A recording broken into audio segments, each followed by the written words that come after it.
Está colocando água nas pontas. Boa noite a todos. Boa noite. Paz em seus corações. Está frio? Primeiro eu gostaria de estar agradecendo a todos que contribuíram com a rifa. Adivinha que veio a rifa? Ana Maria. A Paula. Foi Ana Paula. Agora você, quem é Ana Paula? Olha, gente, sempre te digo, eu fiquei tão surpresa com essa rifa. Porque eu falei que eu não ia assinar rifa, não foi? Nossa, cadê a Conceição? A culpa foi da Conceição. Aí a Conceição falou, assina. Eu falei, não, Conceição, não vou assinar, porque tá parecendo que eu estou usando meus poderes mediúnicos. Aí ela falou assim, olha, tem o nome da sua filha aqui, Paula. Aí eu falei, então põe Ana Paula. Quem ganhou? A Paula. Cadê? Contei pra minha filha, ela, mãe, você não tem vergonha? Eu falei, não, filha, porque não fui eu que assinei. Não fui eu que assinei, né? Então, você acha que eu dei pra ela? Não, dei pra ela. Aí eu falei, talvez a espiritualidade queira me recompensar, né? Porque o ano passado eu tive um prejuízo muito grande em casa, por problemas com o filho, né? E eu perdi muita coisa, perdi liquidificador, panela, micro-ondas, e aí eu ganhei, né? Um airfryer, eu falei, obrigado, Senhor. Gente, eu falei que daqui até o final do ano eu não vou assinar nenhuma rifa. Mas não foi eu que assinei, foi a Conceição que assinou. Então a culpa é dela, né? Então, nessa linha de paz, Jesus nos ampare nessa noite, que possa ouvir os nossos clamores. Por alguns segundos, vamos deixar que essa paz que envolve esta casa possa envolver com carinho todo o nosso corpo físico, nosso pensamento, e tirar do nosso coração aquele peso que ficou durante todos esses dias por qualquer situação que possa ter acontecido. Vamos sentir o imenso amor de Jesus, que das altas esferas emana para nós paz e serenidade. Nós agradecemos aos nossos benfeitores amigos individuais, aqueles mentores que a justiça divina, desde o princípio em que fomos criados, ali deixou alguém perto de nós para nos orientar. E rogamos ao Senhor, permita que seus mensageiros envolvam com carinho o nosso irmão dessa noite. Que a palavra dele desperte algo em nós, para lá fora fazer essa diferença. Envolva com carinho todos os departamentos desta casa. E os irmãos que não conseguiram chegar, onde quer que eles estejam, tua luz possa iluminar os seus caminhos. Que a tua paz, a tua luz se faça presente nessa casa, em nossos corações e pensamentos. Que assim seja. Muita paz, sejam todos bem-vindos. Eu tenho um beijo.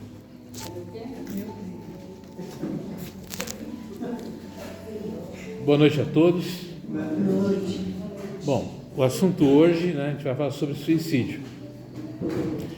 Como a gente está dentro de uma casa espírita, eu vou usar a temática voltada ao espiritismo. Vocês vão entender por quê.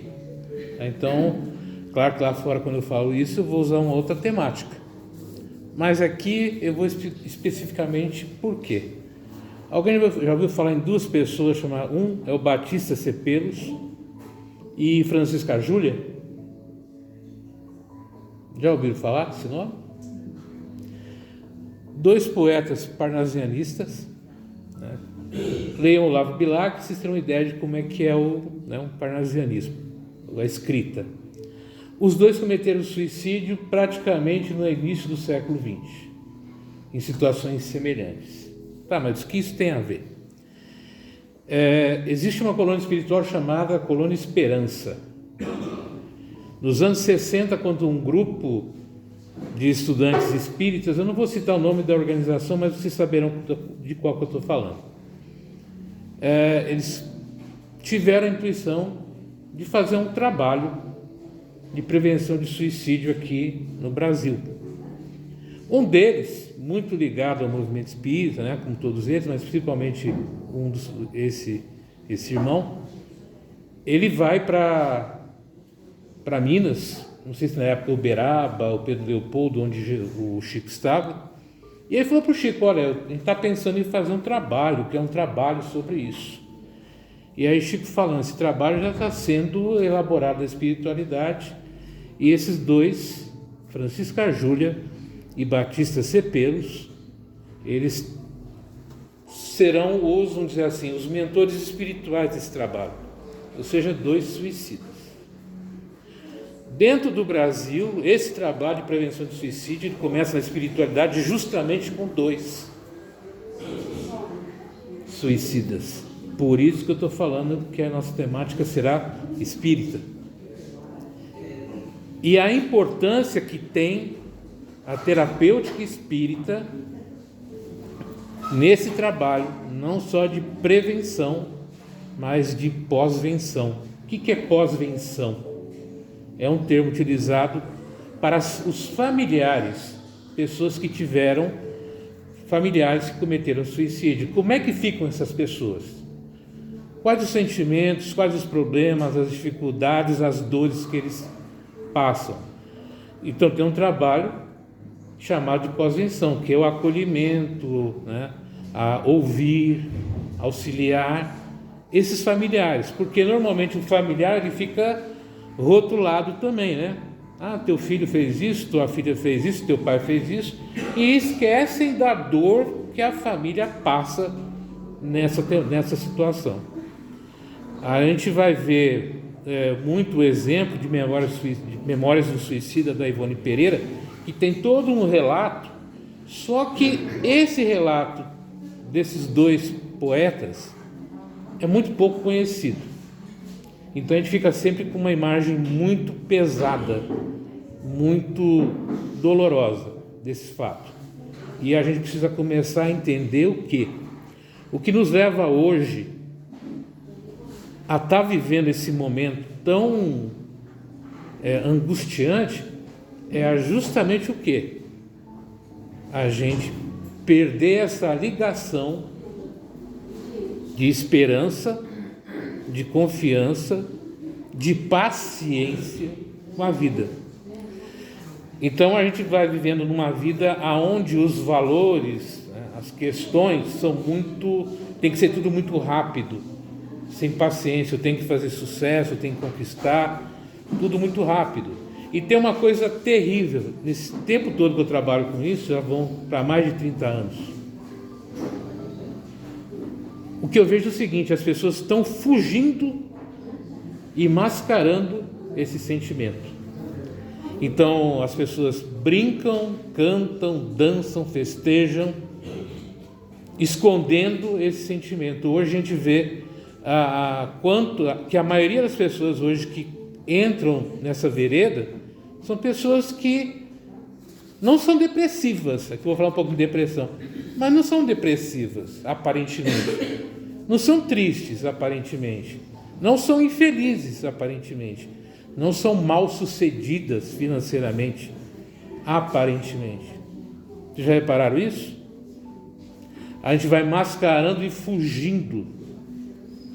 Nesse Setembro Amarelo eu nunca vi tanta dificuldade da gente falar exatamente o quê? De emoção e de sentimento. A gente fica falando dados técnicos. Olha, 40%, 30%, idade isso, idade... Esquece de falar de quê? Da parte de emoção, dos sentimentos, daquilo que a gente vive e que a gente foge. É o famoso, como é que você está? Está tudo bem, mas não está tudo bem. Ah, eu não vou fazer isso porque o que o outro vai dizer de mim? O que o outro vai pensar de mim? Será que eu vou ser cancelado? Será que isso, aquilo, outro? E isso tudo, né, vai pesando. Semana passada eu voltei a trabalhar com o pessoal em situação de rua. Aí a coordenadora falou assim, o que vamos fazer? Né? Que trabalho que a gente vai fazer? Eu sentei com ela e veio assim, vamos falar sobre a árvore da saudade. E eu fiz um trabalho com eles dia 10, que é o Dia Mundial de Prevenção do Suicídio, chamado Árvore da Saudade, aonde a gente conversou sobre saudade. E sabe o que eu descobri? Que saudade é saudade de coisas que eu vivenciei, mas de coisas que eu não vivenciei, mas que queria ter vivenciado. Isso também é saudade. E é um sentimento que só dá para viver se você for brasileiro. Porque não existe essa reciprocidade de sentimento, que conecte, sabe, que se conecte, que tenha essa mesma profundidade que a palavra saudade tem no Brasil, nem em Portugal, aqui. Então a gente tem saudade daquilo que a gente não vivenciou, mas que queria ter vivenciado, né? Daquele amor que queria ter vivido e não viveu, daquele encontro que queria ter tido e não teve, daquela realização que era para ter tido e não teve. Isso tudo é saudade. E isso tudo vai ficando aonde dentro da gente? Nas nossas emoções, nos nossos sentimentos e tudo isso. E isso vai fazendo o quê? Nessa fuga. Porque é fácil você falar de números. É fácil eu chegar aqui e contar toda a história para vocês do Setembro Amarelo, do que significa, de quem foi fulano e tudo, mas aí você vai sair com dados, né, estatísticos. Mas eu não sou uma estatística. Eu não quero ser uma estatística. Eu não quero ser mais um. Eu sou um ser humano, encarnado, e que precisa, né, ser ouvido, ser entendido, ser compreendido. E a gente tem um medo terrível de ouvir o outro, porque se eu ouvir o outro, eu vou ouvir quem? A mim mesmo. As mesmas dores, os meus sentimentos, as mesmas faltas e tudo isso. Espiritualmente falando, o que vai fazer? A gente vai abrir uma margem, né, para as influências espirituais, que vão se aproximar da gente e vão levar a gente para sentimentos, para ações complicadas da vida. Existe uma quantidade enorme de remédios hoje que, por exemplo, levam à depressão. Principalmente se você faz fisiculturismo, musculação, aquele negócio todo. Tem alguns remédios que te, né, tiram a vontade de se relacionar, de conviver. E isso está ligado ao quê? Lembra lá o que o Espiritismo veio combater? Egoísmo, hedonismo, né? Esses dois sentimentos. Egoísmo, se achar melhor. O hedonismo, que oculta o corpo. E fora outros sentimentos. E qual que é a terapêutica espírita? A terapêutica espírita é você estudar, entender quem você é, entender a sua dimensão espiritual e humana. Por isso que hoje a gente tem tantos centros espíritas, né? As pessoas estudando Joana de Ângeles, na visão psicológica, onde ela pega muito Jung, porque não dá ficar só na prece, só no evangelho. Porque se eu não entender quem eu sou, como funciona a minha psique, como funciona a minha inter-relação com as pessoas, não vai resolver. Se eu não tiver minha reforma íntima, que é a coragem de mudar, não vai resolver. Eu crio o quê? Uma persona, como diria Jung, né? Eu crio uma máscara do espírita que lê o evangelho, que faz o evangelho em casa e tudo isso, mas que por dentro está arrasado. Como você é espírita e pensa em suicídio? Como você é espírita e pensa em depressão? Porque a gente cobra muito o outro daquilo que a gente não faz. Então, nesse mês de setembro, que a gente usa tanto isso, a gente precisa parar de julgar o outro. A gente precisa parar de colocar o dedo na cara do outro e falar: você não serve para isso, você não presta para isso. A gente precisa parar de esconder quem a gente é, o que a gente pensa. E o que a gente vê mais hoje, né, são pessoas combatendo o quê? Justamente isso. Utilizando disso muitas vezes para ganhar like, ganhar podcast, que você leva a pessoa famosa, leva não sei quem. Gente, tanta gente famosa, bem sucedida, né? Não vou citar nomes aqui, mas quem acompanha a rede de internet sabe muito bem o que eu estou falando. E aí você fica ganhando. E pior que tu, tem gente que diz que é tal coisa. Teve uma moça, um tempo atrás, que disse que estava morrendo, lá do Rio Grande do Sul. Foi em todos os podcasts falando que ela tinha pouco tempo de vida, que ela tinha uma doença grave, séria, e ela não tinha. Ela só usou isso para ter seguidores. Então a gente vive num mundo vazio. Porque quando eu não falo das minhas emoções, eu não falo dos meus sentimentos, daquilo que me incomoda, eu vou me esvaziando por dentro. E quando eu me torno vazio por dentro, eu olho o mundo e não vejo sentido nenhum nele. Porque se não tem nada dentro de mim que vale a pena, se não tem nada dentro de mim que eu consiga externar, o mundo se torna uma coisa pesada, difícil. E a esperança vai embora. Materialismo, hedonismo e egoísmo. É isso que a gente precisa combater dentro da gente. Parar de ficar indo, eu vou numa festa. Gente, a maioria, eu já falei isso hoje, eu repito, falei isso ontem para eles e vou repetir para vocês. Eu fico muito preocupado com quem ri muito, é muito feliz. Eu fico muito preocupado. Porque não é normal a gente ser feliz 24 horas por dia. Isso não existe. A gente passa pela tristeza, por depressão, por angústia, por felicidade, por raiva, porque isso é normal. A ansiedade é um sentimento normal do ser humano. O problema é o excesso. Então, quando eu vejo uma pessoa muito feliz, excessivamente feliz, eu me preocupo. Por quê? Porque a gente só dá atenção para aquele que está triste, no canto, né? Aí eu vou perguntar como é que ele está, tentar cuidar dele. Mas e o outro? Mês passado eu participei de uma reunião com o pessoal lá do ABC, que fez aqui dia 7, né, um trabalho lá sobre valorização da vida, e uma das participantes lá falou: olha, eu tenho um dos meus filhos cometeu suicídio. E era justamente o mais alegre, o mais feliz, que dava mais apoio para mim. O outro, que era depressivo, mais parado, não, mas foi ele que cometeu. E ela tinha uma outra filha que estava nesse caminho. Então eu me preocupo muito com quem fica muito feliz, muito alegre, muito... Porque você reparou que a maioria dos artistas cômicos, né, tem uma depressão muito grande interna e ela disfarça com riso. Então eu preciso aprender a tomar cuidado com isso. Quem tem filhos, quem tem parentes muito alegres e muito felizes, toma cuidado, conversa. Mas aprender a conversar, porque a gente não sabe conversar, a gente sabe se intrometer na vida do outro. Eu vou ser bem chato nisso. Se intrometer na vida do outro. Não usa essa roupa não faz bem para você, pega essa. Gente, para que você comprou isso? Qual que é a utilidade disso?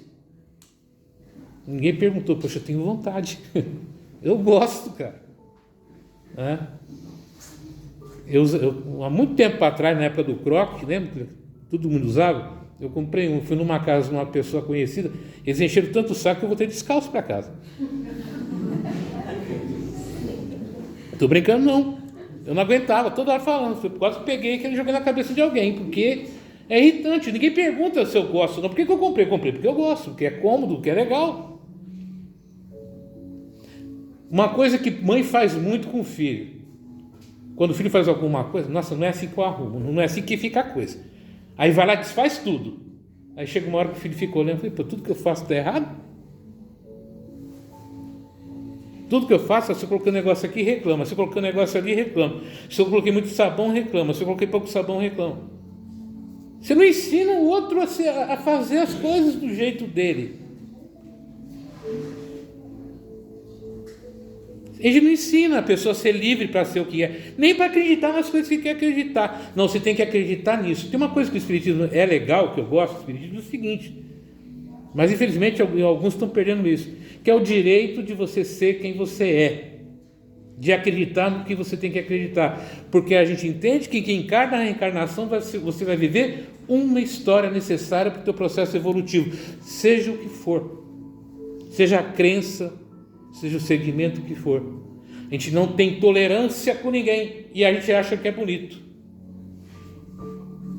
Uma vez me perguntaram o que é ser uma pessoa agressiva. Eu falei, entre bater, xingar, isso é uma agressão, mas tem uma agressão que dói muito mais. Sabe qual que é a agressão que dói muito mais? Tadinho, a gente faz tanto, mas acho que não tem futuro, né? Olha que coisa, olha o jeitinho dele, deixa que eu faço para você. Você não sabe fazer isso. O que dói mais para você? Você levar um soco na cara, ou alguém falar para você que você não serve para nada? Ser desvalorizado. Para que você vai estudar isso? Qual o futuro que isso vai te dar? E quem estuda de verdade não está pensando no que isso vai dar economicamente para ele, mas sim o que vai fazer ele feliz.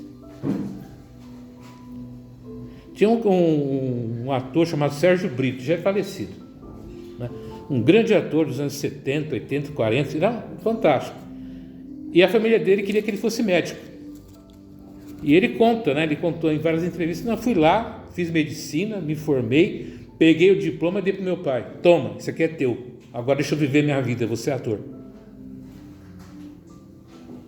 Muitas vezes a gente faz as coisas para os outros. Porque os outros se faz de coitado. Ai meu Deus, que frustração. Eu lutei tanto, eu trabalhei tanto para ele ser advogado, ser médico, engenheiro. O que ele vai ser? TikTok? Vai ser não sei o quê? Você não pergunta para a pessoa qual que é a missão dele na vida aqui na Terra. Todos nós que encarnamos, a gente vem aqui com um programa a ser executado. Só que pai, mãe, família, sociedade começam a dizer para a gente o que a gente tem que fazer. E aí chega uma hora, a árvore da saudade funcionando, que eu sinto saudade de mim mesmo, porque eu não sei quem eu sou. Eu queria saber tanto qual que é o meu caminho, o que eu vim fazer aqui, né? O que é importante para mim. Eu começo a sentir saudade de uma pessoa que eu não conheço, que foi abandonando os seus sonhos, seus ideais lá para trás.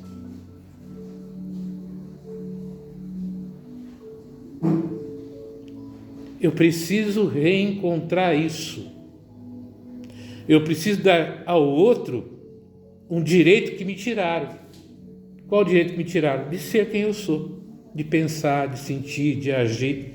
Eu não devia ter vergonha, medo, receio de falar o que eu penso, mas a gente tem, não é? Rede social, todo mundo fala, rede social vai acabar com todo mundo. Realmente dá problema, mas quando eu era criança me falava que a televisão ia acabar com todo mundo, né? E quem é mais antigo falava que o rádio ia acabar com todo mundo, falava que o teatro ia acabar com todo mundo. A gente está sempre acabando. A coisa que a gente mais ouve é as pessoas falando assim: o mundo foi feito errado, isso aqui não tem mais solução, o ser humano foi um erro. Vocês não ouvem isso direto? Né? E a gente acaba acreditando que a gente é um erro, de tanto que todo mundo fala que a vida é um erro, que isso é um erro, a gente começa a achar que a gente é um erro. E isso vai me levar para onde? Para a desesperança, para a falta de alegria. A gente vai começar a empurrar tudo com a barriga. vai dar nada mesmo, não tem importância nenhuma mesmo, não serve para nada o que eu estou fazendo aqui. Vai empurrando. Chega um dia que você começa a perguntar, para que eu estou vivo? Para que ficar vivo? Aí um dia alguma coisa acontece, você pega, teu filho era um cara tão bacana, para que ele fez isso com ele? Cara, a pessoa acabou de perder um filho, uma filha, um pai, uma mãe, você vai lá para julgar a pessoa. Aí o tamanho da crueldade que é isso? Você julgar uma pessoa em momento de sofrimento, de dor. Por que não vai lá fazer um café? Dar um abraço? Não falar nada. Às vezes não falar nada é a melhor coisa que você faz na tua vida. Senta do lado e fica quieto, não abre a boca para perturbar o outro. Não, mas eu tenho que falar uma palavra motivacional para ajudar a pessoa. Quem disse que você vai ajudar alguém falando uma coisa que ela não quer ouvir naquele momento? Você tem que permitir que o outro fale na hora e no momento que ele sentir que ele deve falar. Se ele não quiser falar nada, só fica quietinho ali, faz um café, né? Ajuda a limpar a casa dele, organiza as coisas, fica lá parado, fica quietinho, mas não fica falando palavras bonitas, né? A vida é bela, olha o sol. Cara, se eu conseguisse enxergar a vida bela que você está falando, o sol belo que você está falando, eu não tinha feito o que eu fiz. Já reparou que a gente não enxerga a mesma coisa que o outro enxerga? Eu não enxergo as coisas do jeito que você enxerga, do mesmo jeito que você não enxerga do mesmo jeito que eu enxergo. Pode estar bonito, alegre para você, para mim não está.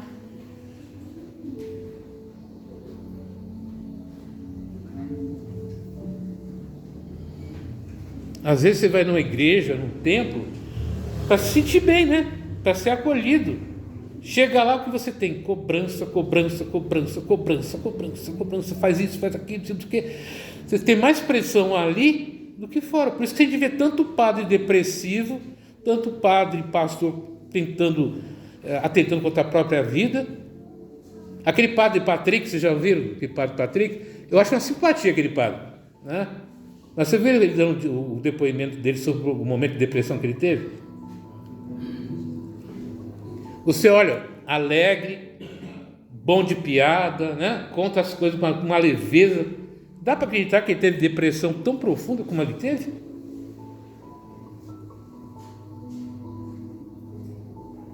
Então você vê que as pessoas... Eu me lembro que eu fiz um trabalho às vezes na ETEC, ETEC aqui, e eu conversei com uma filha de um pastor. Ela falou, meu pai cuida de todo mundo, menos da gente. Ele cuida da família de todo mundo. Ele acolhe todo mundo, menos a gente. Você vai falar assim, mas está sendo egoísta, teu pai está fazendo um trabalho para Deus. Tá aí, eu sou o quê? O que a gente aprende no Espiritismo? Qual que é o primeiro local que você tem que cuidar? É a tua casa, é a tua família, é o próximo que está com você, é aquele que está com você. Não adianta cuidar dos outros e não cuidar de quem está perto de você. Freud dizia o seguinte, na sua tentativa de ajudar o outro, de melhorar o outro, que às vezes não quer, a chance de você se perder no caminho é muito grande. E a gente se perde, porque a gente quer que o outro faça aquilo que eu acredito que é certo. Eu quero transferir para o outro o caminho dele.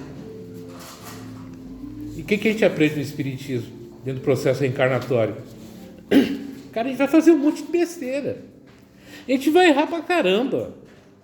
Deus vai punir a gente? Não. A espiritualidade vai punir a gente? Não. O que vai punir a gente é a nossa consciência. Que vai falar, puxa, eu podia ter feito e não fiz, eu podia ter dito e não disse, eu podia... É a nossa cobrança. E essa cobrança que a gente tem em vida, a gente leva quando morre. Quando desencarna. Essa colônia espiritual Esperança, ela é formada por hospitais espirituais para cuidar de várias questões de saúde lá. E hoje a gente vive numa sociedade extremamente doente por causa do ritmo de vida que a gente tem. Então não adianta eu vir uma vez por semana numa casa espírita, num templo religioso, e nos outros 6 dias da semana continuar na mesma toada, fazendo a mesma coisa. Não dorme, não come direito, não conversa, não se aproxima, não relaxa. Vai resolver o quê? Existe o suicídio direto e o indireto. Sabiam disso? O que é o suicídio indireto? Essas atitudes que eu tomo, essas coisas que eu faço, que vão diminuir o que é meu tempo de vida. É tomar substâncias que vão fazer eu trabalhar 24 horas por dia sem dormir, que vão dar para mim um corpo gigantesco, sem gordura, sem, não sei se vocês sabem, mas os neurônios sem as células, tem os neurônios tem a glia, né? Que é se fosse imagina assim um espadinho pequeno dentro de uma como é que é aquele negócio que coloca espada dentro? Esqueci o nome. Bainha. Aquela bainha é a gordura que alimenta o neurônio. Se você tira isso do teu corpo, os neurônios morrem. Aí você vai ter Alzheimer mais cedo, acaba com a proteção, você vai ter um monte de problemas de ordem mental, porque você eu quero ficar assim, e vai morrer cedo, porque você está se destruindo, vai ficar com um corpo lindo, maravilhoso, forte, daquela coisa toda, mas vai morrer cedo, como tanto a gente vê. Então, gente, a gente tem que olhar a nossa árvore da saudade, sabe? Chegar na tua casa hoje, a gente tem que voltar a aprender a fazer coisas básicas. Por exemplo, escreve. Sabia fazer o diário? Escreve o teu dia, o que você fez, o que faltou. Coloca ali. Trabalha a sua saudade escrevendo aquilo ali. Né? As meninas que são que fazem isso nos anos 70, 80, 90, não faziam isso? Todo mundo tinha seu diáriozinho lá. Era muito mais fácil. Você fala dos seus amores, das suas tristezas, das suas paixões, e ficava ali tudo guardadinho. Aquilo ali é terapêutico. Aquilo ali faz bem para a gente. E como é que os espíritos se manifestavam muito na época de Chico até hoje? Através das cartas consoladoras. O que eram as cartas consoladoras? Eles traziam através das cartas, falando aquilo que estavam vivenciando, passando, sofrendo, se divertindo. Escrevia. E a gente hoje esqueceu de escrever. Não é digitar, não. É escrever. Digitar, eu fico assim, olhando para a tela. Escrever tem todo um trabalho mecânico, né? De segurar a caneta, de segurar o lápis, de colocar a folha, de parar, de pensar. E eu preciso recobrar isso, senão não vai adiantar nada. No Brasil, esse trabalho começa nas casas espíritas. O espiritismo tem uma importância enorme no Brasil nesse trabalho de prevenção. E não foi à toa que surgiu aqui. Não foi à toa que começou aqui. Porque é o país mais feliz, não é? Somos o país mais feliz do mundo. Somos o país...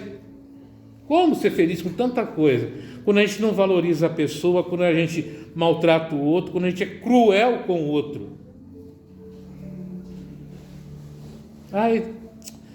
Tão bonitinho, né? Vai falar cada besteira, né? Ele faz isso, né? Deixa quieto, depois com o tempo você aprende. É sempre para dizer para o outro que o outro é inferior a mim. Já reparou nisso? Até o sucesso do outro me incomoda. Eu consigo encontrar falha na alegria do outro. Por que você está feliz desse jeito com tanta gente sofrendo? Quer dizer que está sofrendo, eu não posso ser feliz, eu não posso sorrir. Eu tenho uma boa notícia e eu não posso manifestar minha alegria porque está infringindo a dor e o sofrimento de alguém que está do outro lado. Como? Gente, é claro que eu não vou, se de repente lá eu chego num local e aconteceu uma tragédia, eu não vou chegar lá contando piada. Mas quando eu estiver com as pessoas próximas, por que não falar? Olha, gente, eu consegui tal coisa, eu superei tal coisa. Por que eu não posso falar das alegrias? Por que a gente gosta tanto da tragédia e tão pouco de ser feliz? Porque a primeira coisa que a gente aprendeu é que o sofrimento, eu já sempre falo isso, o sofrimento, ele só existe quando você ignora o que ele quer ensinar para você.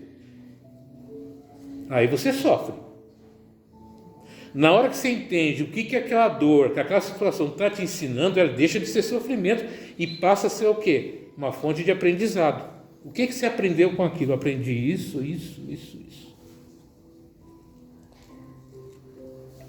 Eu estou um mês e pouco com um ciático terrível, com problema de ciático, dificuldade para andar, uma coisa terrível.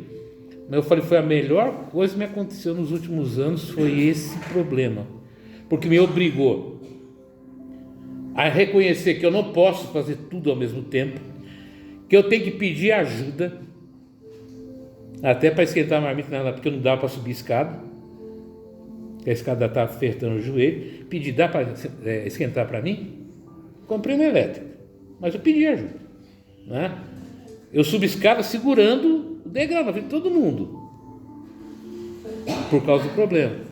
Mas eu aprendi que eu preciso pedir ajuda, porque eu não posso esconder a minha dor e falar, olha, está doendo, eu não consigo pegar esse negócio de água aqui, você pega para mim?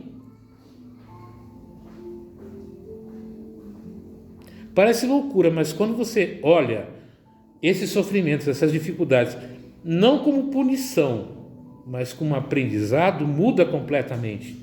Muda a relação completamente sobre isso.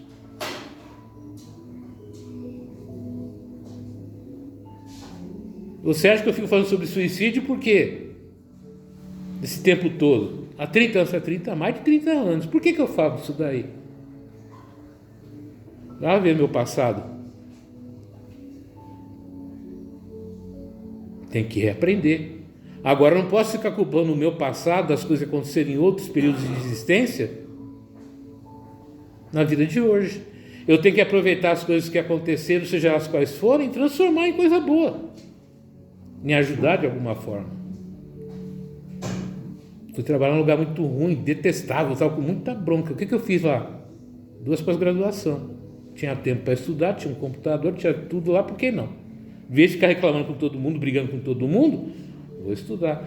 Eu transformo uma coisa que aparentemente é ruim, desagradável e tudo, em vez de ficar reclamando, xingando, o que eu faço? O que eu posso fazer de bom disso? Eu descobri que eu podia estudar. Eu descobri que podia fazer isso. Então, gente, é isso que o Espiritismo ensina pra gente. Presta atenção na tua vida. Presta atenção no que você foi fazer. Não reclama tanto. Reclamar, a gente vai reclamar sim, mas não reclama tanto. Reclamou? Parou? Agora vê o que isso vai te ensinar. Vê o que isso vai te trazer de bom. O que isso vai te fazer de melhor com o ser humano. Se não fosse as dores que a gente sente na alma, a gente estaria aqui hoje? E estaria em casa lá, né? De boa, fazendo qualquer coisa. Então, às vezes eu preciso de uma dor, de uma perda, de uma dificuldade. Para quê? Para que eu levante e faça. Saia da dita zona de conforto, que de conforto não tem nada. É estagnação. Faz muito mal para a gente. Então que esse mês, não esse mês, mas de janeiro a dezembro, a gente preste mais atenção na gente, nas nossas saudades e na saudade dos outros. Que não fique só no mês. Vou falar só em setembro, que só em setembro. Mas agora outubro rosa. Eu vou falar de câncer de mama só em outubro. O ano passado eu fiz uma atividade, até encerrando, lá em Ferraz Vasconcelos, de câncer de mama. Eu vi 4 mulheres falando de câncer, que passaram por câncer de mama. Teve uma que passou por 3 médicos e falaram que ela não tinha. Até que o dia ela desmaiou no trabalho, levaram para o Carvalho no hospital e descobriram que ela já estava em metástase.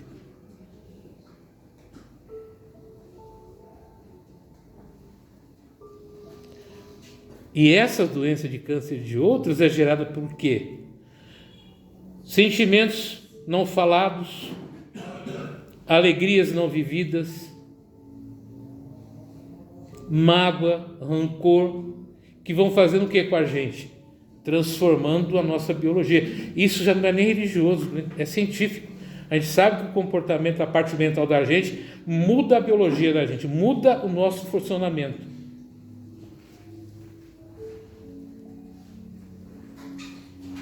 Eu vou ficar falando de sentimento e emoção uma vez por ano só? E dando estatística? Não, a gente precisa parar. A gente precisa parar para a gente não virar estatística. A gente precisa parar para olhar o que a gente está fazendo da vida para a gente refazer realmente essa reforma íntima. Deixar de ser apenas uma frase bonita para ser dita, para ser vivenciada. E tudo que é vivenciado é cansativo, é doloroso, né? Porque eu tenho que olhar coisas que eu não quero enxergar, que eu não quero ver e que eu escondo de mim mesmo. E chega um dia que o corpo fala assim, já que você não quer ver, por boa vontade, eu vou fazer você enxergar de outra forma. Aí vem dores, vem doenças, vem amargura, vem um monte de coisa. Aí vou em médico, não resolve, vou no centro, não resolve. O centro espírita é fraco, vou no tudo. Por que não resolve? Porque você não quer olhar para você mesmo, para a tua árvore da saudade e ver qual é a saudade que está provocando essas dores em você. Que a gente possa refletir sobre isso, né? Não só nesse mês, mas em todos os dias da nossa vida, para que a gente não seja vítima da gente mesmo, da nossa falta de acolhimento pessoal, emocional, né, com a gente mesmo. Não adianta eu acolher cada um de vocês e depois olhar para mim e falar, mas eu não sirvo para nada mesmo, eu não presto para nada, eu sou uma porcaria, minha vida é um lixo, minha vida não sei o que. Não é isso que a gente faz? Chega lá, sorri para todo mundo, abraça todo mundo e quando está lá fora está se desvalorizando. Eu tenho que acolher a mim, porque se eu acolher a mim fica mais fácil acolher vocês com verdade, senão fica só uma encenação, fica só a persona, né? Então é uma reflexão, sei que é difícil, meio pesado, mas às vezes a gente precisa disso, tá bom?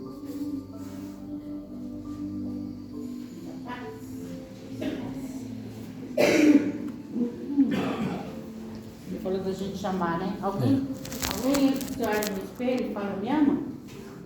O palestrante William Chance, ele ensina isso. Você fala pro filho, você fala pro marido, você fala pra fulano, fala pra Cristina. Aí eu olho no espelho e falo, eu me amo e tá tudo bem. Tudo vai passar. Uma hora passa. Então vamos nessa luz paz, vibrar. Depois você faz a prece final. Vamos nessa luz paz, em tranquila serenidade, confiante no amigo divino. Abramos o nosso coração em vibração de amor, paz, harmonia e fraternidade, para que possamos colaborar na construção de um mundo melhor. Vibremos para que haja paz no mundo e no Brasil, e que todos os governantes sejam realmente auxiliares de Jesus. Vibremos por todos os enfermos do corpo e da alma, inclusive por aquele que conhecemos em particular. Vibremos por todas as crianças e jovens para que tenham orientação segura perante a vida. Vibremos por todos os idosos e pela velhice desamparada, envolvendo-os em muito carinho. Vibremos por todos aqueles que desconhecem as leis divinas. Vibremos pelos desesperados e pelos que tentam abreviar a vida. Vibremos por todos aqueles que estão desempregados, para que tenham esperança e certeza de dias melhores. Vibremos por aqueles que adentram os caminhos dos vícios, para que possam libertar-se das dependências. Vibremos por todos os servidores de Jesus, para que perseverem em seus compromissos luminosos. Vibremos pela confraternização religiosa e para que o Evangelho de Jesus penetre em todos os lares. Vibremos por essa casa que nos oferece oportunidade grandiosa de aprendizado e trabalho no bem. Vibremos pelos nossos lares, envolvendo toda a nossa família em vibrações de respeito, fraternidade e amor, e vibremos para que possamos perseverar em nossos melhores propósitos. Que assim seja. Vamos desenvolvendo com carinho o nosso irmão, que fará a prece de encerramento. Agradecemos a oportunidade dada por Deus, nosso Criador, fonte primeira de todas as coisas do universo, pela oportunidade da vida, da existência, do aprendizado, do crescimento, da evolução e principalmente da caridade que Ele tem para conosco. Que a gente possa entender o valor desse presente que é a vida, que a gente possa compreender cada lição, cada momento, cada circunstância, com um olhar mais fraterno, mais amoroso, que a gente possa entender que apesar de não entender algumas situações, apesar de não compreender algumas dores, apesar de não compreender a falta de pessoas, de situações que tanto desejamos, mas que essa falta é um aprendizado, é um ensinamento que precisamos passar. Que a gente tenha mais tolerância, paciência e calma com a nossa vida, conosco e com Deus também. Que a gente possa entender o outro e a nós através da nossa intuição, do nosso carinho e do nosso afeto. Que julguemos menos, que cobremos menos, que sejamos mais carinhosos, que a gente possa abraçar mais, sentir mais e dar a todos, inclusive a gente, o direito de ser quem nós somos. Que a paz do Cristo esteja no coração de cada um de nós, que assim seja. Vamos envolver com carinho nossas cantoras. Cantor.